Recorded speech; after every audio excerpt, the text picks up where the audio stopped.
Hello po, ako po si Rian Denise F. Yongkap.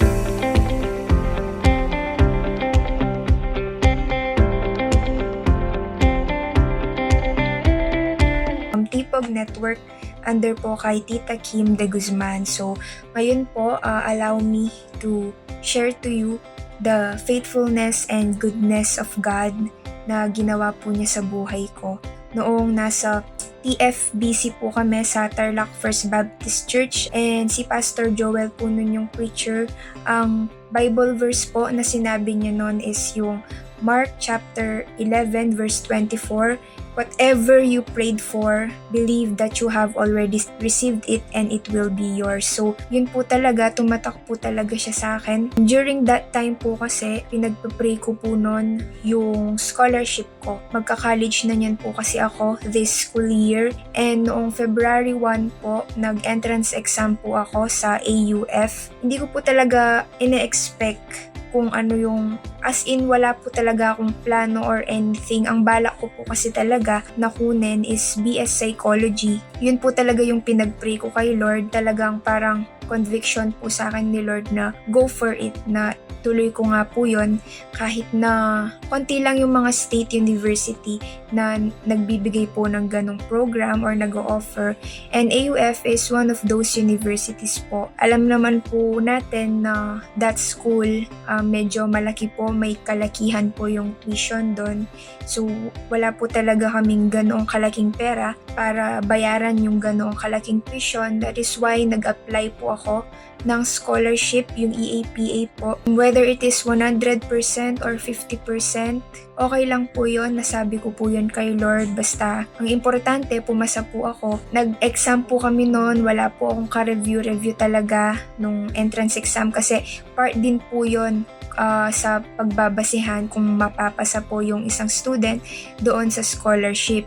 And that exam po, wala po talagang review, hindi po ako nakapag-prepare kasi yung week po na yon, exam po namin nun, periodic exam po namin yon nung nag-aaral ako ng senior high, and so wala po talagang preparation. Sa habag at sa biyaya lang po talaga ni Lord ako nananampalataya at nananalig sa mga times po na yon dahil wala nga po talaga akong confidence dun sa result po ng naging exam ko po nun. Marami po akong hindi nasagutan nun, pero I believe na wala po talagang mahirap kay Lord, and kung will niya po, kung kalooban niya po, ang sabi ko po, Lord, if will mo po to, ibibigay po ninyo. And if hindi po, I know na yung plano po ninyo is mas better.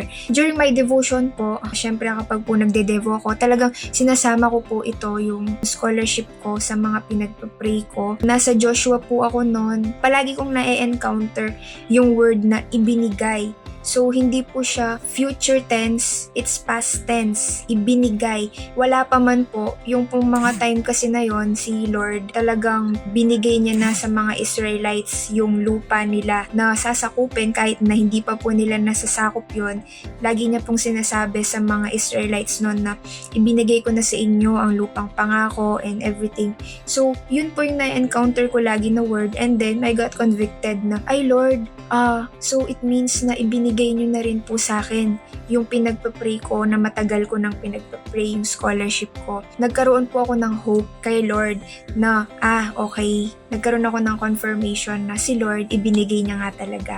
Kahit wala pa po akong email na nare-receive noon, as in, I already thank God actually nung mga time po na yon, kahit na wala pa pong nag-email sa akin na pasado ako or what, but I thank the Lord na binigay niya na po sa akin at tinanggap ko na. I surrendered it to Him. Nawala na po yung worry ko noon. Then after few weeks po, this week lang po, may nag-email po sa akin, and then ang nakita ko po dun sa email, thank God, kasi ang sabi po dun is nakapasa daw po ako dun sa scholarship. So, sobrang thankful po ako kay Lord, and sobrang blessed po ako kasi si Lord po talaga, hindi po siya pumapalya sa mga pangako po niya sa atin. And I believe na yung prayer po talaga, it is indeed powerful, and naririnig po ni Lord yung mga panalangin natin, and sinasagot po niya ito according to His will.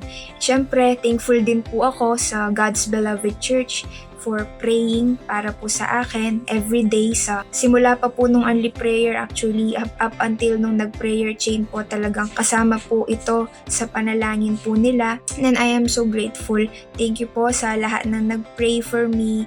And then this victory, alam ko po hindi lang po ito para sa akin. Alam ko po na may iba pa po talaga na tao, may mga kapatid pa po tayo na si Lord in-answer po nila yung mga prayers nila. And then marami pa pong answered prayer talaga. I believe na ginawa si Lord, mga miracles na ginawa si Lord, not just sa buhay ko but sa buhay po ng bawat isa po sa atin. Yung dream ko po na yon, talagang si Lord, galing po sa Kanya. He provided. Wala pong imposible sa Kanya, wala pong mahirap sa Kanya. And sabi nga po nila, where God guides, He provides. So, yun lang po. Maraming salamat po. All glory and honor and praise belong to God alone.